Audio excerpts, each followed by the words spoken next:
Hey there, today I want to start this video with an interesting story. This is a personal experience that happened to me post-COVID. I had a young student coming to me to learn mathematics and we were discussing about fractions. I went on the board and I wrote the sum 1/2 plus 1/3. And I asked the student what would be the answer.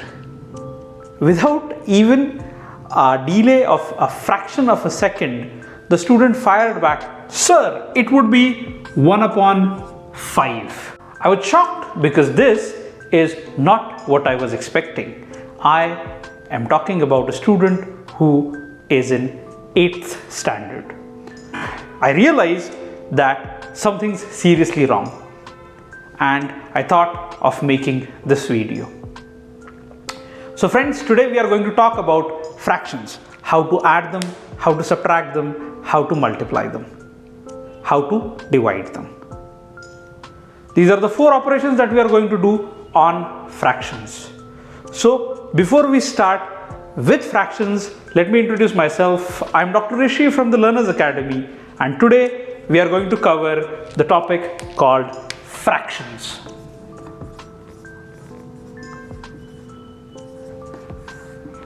So what do you mean by fractions? What are fractions? So anything that can be written in the form of P upon Q can be considered as a fraction. The different kind of fractions that we have are proper fractions, improper fractions, mixed fractions, unit fractions, equivalent fractions, and lastly, like fractions and unlike fractions. So let us start at understanding what an actual fraction is. Fraction means part of something. So we are not considering one whole thing, rather we are considering part of something. So for instance, if I have a square and I divide it into 4 equal parts, then if I consider only one part of it, I will call it as 1/4. This is the easiest way of representing a fraction. If it were something like this,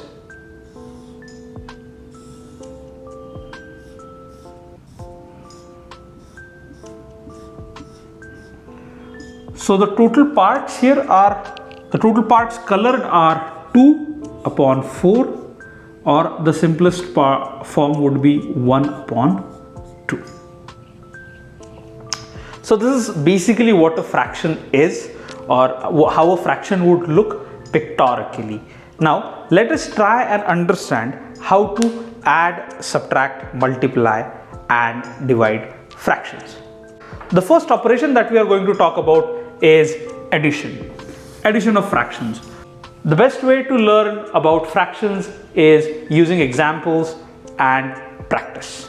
So let us start with the first example that we had talked about. The first example was 1/2 plus 1/3. Whenever you get a sum like this, you need to check the denominators of the fraction. We can add or subtract a fraction only under one condition, that is, the denominators need to be same. If the denominators are not same, we will have to make the denominators same and then add or subtract the fractions. So to make the denominators same, we need to find their LCM. LCM stands for lowest common multiple. Lowest common multiple is the smallest number which is there in the table of both of these.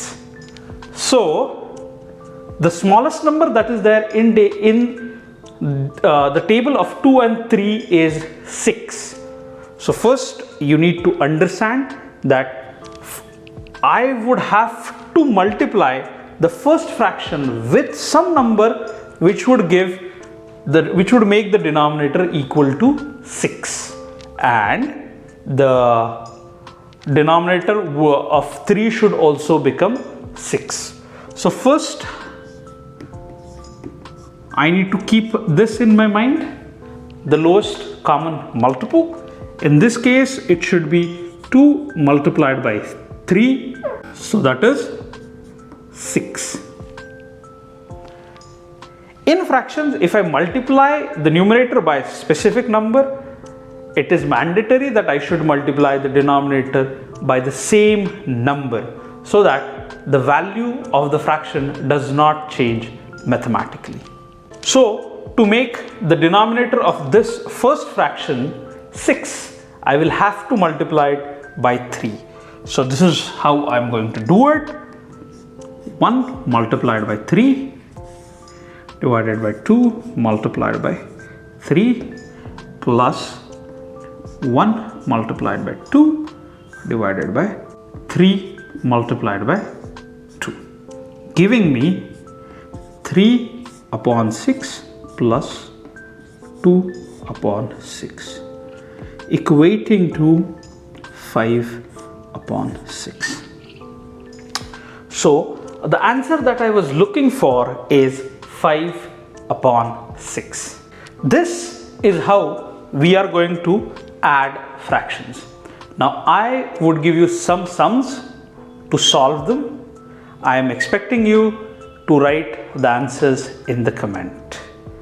If you are in standard 7th, 8th, 9th or 10th,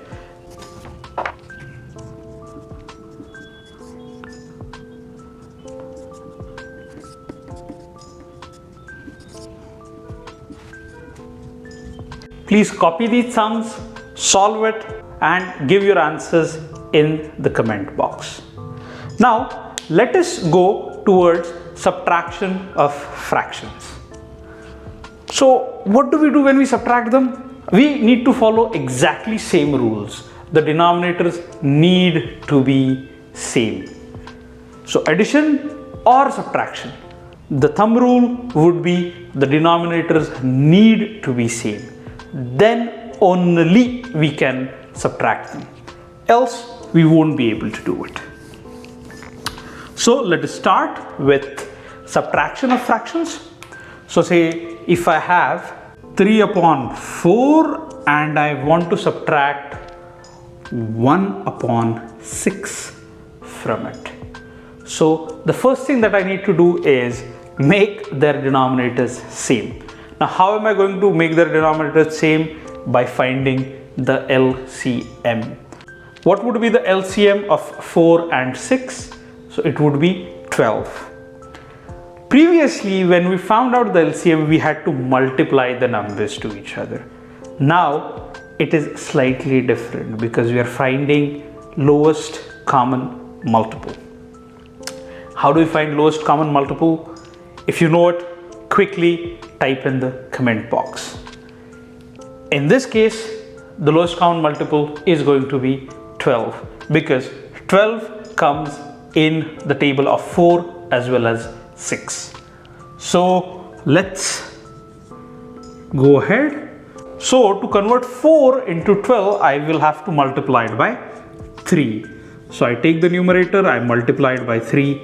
I take the denominator, I multiply it by 3 as well. I do the same thing here. I take 1 and I multiply it by 2 because 6 2s are 12. This 6 is also multiplied by 2, giving me 12. My answer would become 9 upon 12 minus 2 upon 12. Now since the denominators are same, I can straight away go and subtract the numerators, giving me 9 minus 2 divided by 12. So it would be equal to 7 upon 12. And this would be my final answer. Let us go ahead with solving some examples. I would be giving the examples on the board and you can give me the answers in the comment box.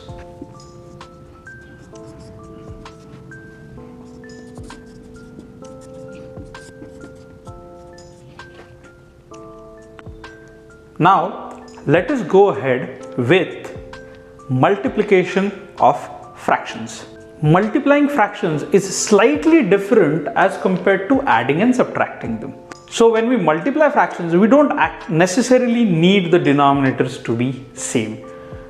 By far, multiplication of fractions is the easiest operation that we can do with fractions. So let us consider an example.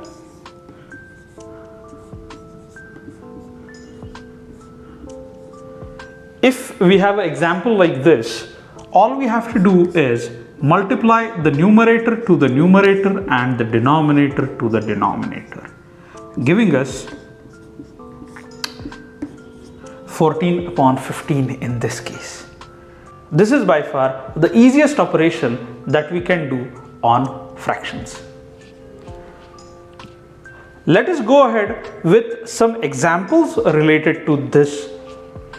You can give your answers in the comment box.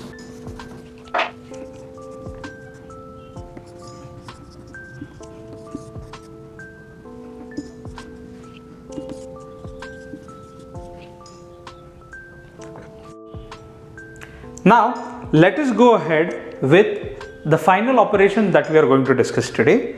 This is division of fractions. So how are we going to divide a fraction? Division is somewhat similar to multiplication. Let us consider an example. 3 upon 4 multiplied by 3 upon 4 divided by, say, 9 upon 13.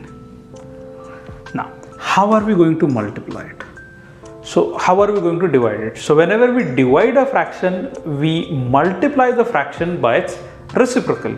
What is reciprocal of fraction? This is given in the video where we have discussed fractions in details, where we have also discussed about different types of fractions. So reciprocal effectively means the denominator becomes the numerator and the numerator becomes the denominator. So necessarily we are just flipping the two terms. So 9 would become the denominator and 13 would become the numerator. So what I would do is write 3 upon 4 multiplied by 13 upon 9, giving me the answer as 39 upon 36. Now this is not in the simplest form. So whenever we write fractions, we always write them in their simplest form. So to convert it into its simplest form, I would have to divide the numerator and the denominator by 3, giving me 13 upon 12, which would be my final answer. That is it from my end, friends, about fractions. This is a very speedy video which we have made to make sure that the students understand how to add, subtract, multiply and divide fractions. If you have liked this video, please go ahead, click the notification bell and hit the subscribe button. We would always like to help you out with mathematics. Thank you. This was Dr. Rishi from the Learners Academy.